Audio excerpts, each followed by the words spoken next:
അസ്സലാമു അലൈക്കും. നമ്മൾ ബാക്കി ഭാഗം എടുക്കാൻ പോവാണ്, എല്ലാവരും ശ്രദ്ധിക്കാം. അങ്ങനെ നമ്മൾ പറഞ്ഞു, ഇപ്പോൾ ഗ്രേറ്റ് സ്റ്റോൺ ഫേസ് എന്ന് പറഞ്ഞാൽ എന്താണെന്നുള്ളതാണ് നമ്മൾ മുമ്പത്തെ പാരഗ്രാഫിൽ പറഞ്ഞത്. ഇനി പറയാൻ പോവാം. ഇനി നമ്മുടെ കഥയിലേക്ക് തന്നെ വരാണ്. A mother and her little boy. ഒരു മദറും ആൻഡ് ഹെർ ലിറ്റിൽ ബോയ്, ആ മദറിൻ്റെ ചെറിയ കുട്ടിയും, ആസ് വി സെഡ് ഏർലിയർ, നമ്മൾ കുറച്ച് മുമ്പ് പറഞ്ഞതുപോലെ, sat at the door of their cottage. അവരുടെ കുടിലിൻ്റെ മുൻഭാഗത്ത്, ഡോറിൻ്റെ വശത്ത്, വാതിൽ പടിക്കൽ അവർ ഇരിക്കുകയാണ്. Gazing at the great stone face. അതും എങ്ങനെയാണ്? ഉറ്റുനോക്കിക്കൊണ്ട്. At the great stone face, ആ വലിയ കല്ലുമുഖത്തെ നോക്കിക്കൊണ്ട് ഇങ്ങനെ അവർ ഇരിക്കുകയാണ്. മാത്രമല്ല, ആൻഡ് ടോക്കിംഗ് അബൌട്ട് ഇറ്റ്, അതേക്കുറിച്ച് ഇങ്ങനെ സംസാരിച്ചുകൊണ്ടിരിക്കുകയാണ്. The child's name was Ernest. അവിടെ ഇരിക്കുന്ന ആ കുട്ടിയുടെ പേരെന്താണെന്നറിയോ? ഏണസ്റ്റ് എന്നായിരുന്നു. മദർ, അമ്മേ, സെഡ് ഹി, അവൻ പറഞ്ഞു.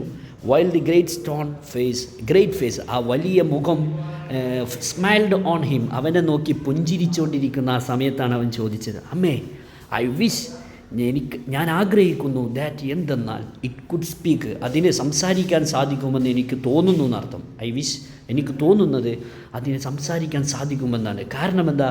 For it looks so very kindly. കാരണം അതിൻ്റെ ആ ലുക്കുണ്ടല്ലോ, അതിൻ്റെ ആ ലുക്ക് സോ വെരി കൈൻഡ്ലി, വളരെ ദയാലുവായിട്ടാണ് എനിക്ക് അതിൻ്റെ ലുക്ക് തോന്നുന്നത്. അതുകൊണ്ട് മാത്രമല്ല, that it's voice must indeed B pleasant. അതിൻ്റെ വോയിസ്, അതിൻ്റെ ശബ്ദം തീർച്ചയായും ബി പ്ലസൻറ്റ്, സന്തോഷിപ്പിക്കുന്നവൻ തന്നെയാകും. അത് തന്നെ സന്തോഷിപ്പിക്കുമെന്നുള്ള കാര്യം എനിക്ക് ഉറപ്പാണ്. അതിൻ്റെ ആ ലുക്ക് കണ്ടിട്ട് അല്ലേ, അതുകൊണ്ട് എനിക്ക് തോന്നുന്നത് അത് വളരെ ദയാലുവുമാവും. അതിനോട് ആരെങ്കിലും സംസാരിച്ചാൽ സന്തോഷിപ്പിക്കുകയും ചെയ്യും. If I ever see a man with such a face, ഞാൻ എപ്പോഴെങ്കിലും കാണുകയാണെങ്കിൽ എ മാൻ, ഒരു മനുഷ്യനെ വിത്ത് സച്ച് എ ഫേസ്, അപ്രകാരമുള്ള മുഖത്തോടെ ഞാൻ കാണുകയാണെങ്കിൽ, ഐ ഷുഡ് ലവ് ഹിം, ഞാൻ അവരെ ഇഷ്ടപ്പെടും. I should love him very much, ഞാൻ അവരെ കൂടുതൽ ഇഷ്ടപ്പെടുമെന്ന് എനിക്ക് ഉറപ്പാണ്. If an old prophecy should come to pass. ഇനി മകനെ, ആ പഴയ പ്രൊഫസി, ആ പ്രവചനമെങ്ങാനും ഷുഡ് കം ടു പാസ്, അതെങ്ങാനും കടന്നു പോകുകയാണെങ്കിൽ, അതായത് അത് നടക്കുകയാണെങ്കിൽ, ആൻസോർഡ് ഹിസ് മദർ, ആ അമ്മ ഉത്തരം നൽകി. വി മേ സി, അങ്ങനെ നമ്മൾ കടന്നു പോവുകയാണെങ്കിൽ, അങ്ങനെ ഒരു പ്രൊഫസി കടന്നു പോകുകയാണെങ്കിൽ, we may see a man some time, ചിലപ്പോൾ അത്തരം മുഖമുള്ള ഒരു മനുഷ്യനെ നമ്മൾ കണ്ടേക്കാം. വിത്ത് എക്സാക്ട്ലി, തീർച്ചയായും എന്ത്, such a face as that, അതുപോലത്തെ അപ്രകാരം മുഖമുള്ള ഒരു മനുഷ്യനെ നമ്മൾ ചിലപ്പോൾ കണ്ടേക്കാം.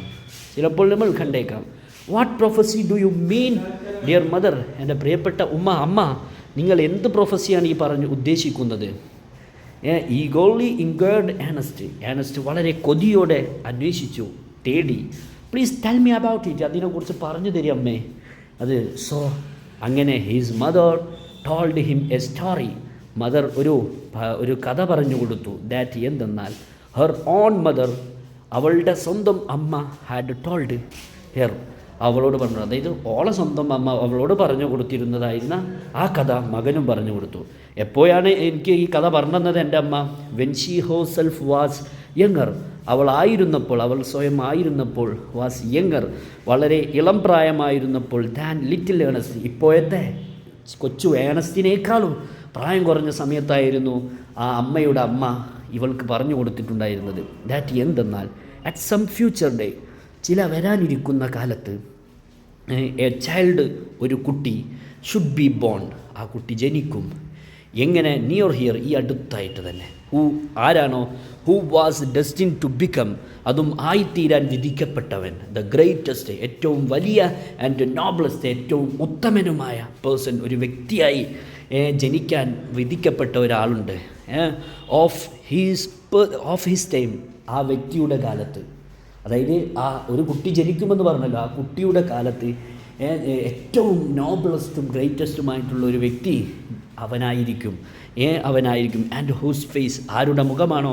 ഇൻ മാൻഹുഡ്, ഒരു പുരുഷത്വത്തിൽ കലർന്നിട്ടുള്ള ഒരു മുഖമായിരിക്കും.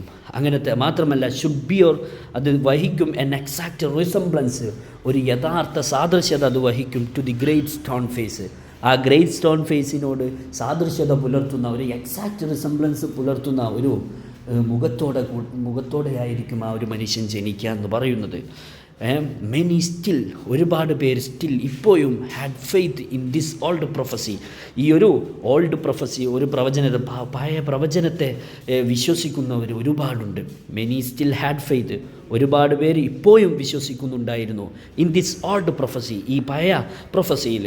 പക്ഷേ അതേഴ്സ്, മറ്റു ചിലരോ ടുക്ക് ഇറ്റ്, ഈ കഥകളെയൊക്കെ മനസ്സിലാക്കിയത് ടു ബി നത്തിങ്, ഇതൊന്നുമില്ല. പക്ഷേ ഇതൊക്കെ ഐഡൽ ടോക്ക്, ഇതൊക്കെ ഒരു വെറുതെ ഉള്ളൊരു വർത്തമാനം മാത്രം.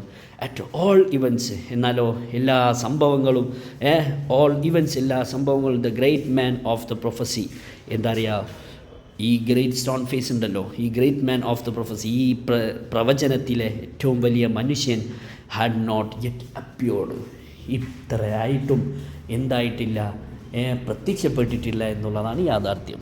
എത്ര കഴിഞ്ഞറിയാം, കഴിഞ്ഞിട്ട് എത്രയോ പറഞ്ഞിട്ടുണ്ട് ഇങ്ങനെ വരും, പക്ഷേ ഇതുവരെ അത്തരമൊരു കുട്ടി, അത്തരമൊരു മനുഷ്യൻ ഇവിടെ പ്രത്യക്ഷപ്പെട്ടിട്ടില്ല എന്നാണ് പറയുന്നത്. ഓക്കെ, ബാക്കി ഭാഗം നമുക്ക് പിന്നീട് എടുക്കാം. എല്ലാവരും ശരിക്കും പോലെ വായിച്ച് മനസ്സിലാക്കി അർത്ഥം വെക്കണം. അസ്സലാമു അലൈക്കും.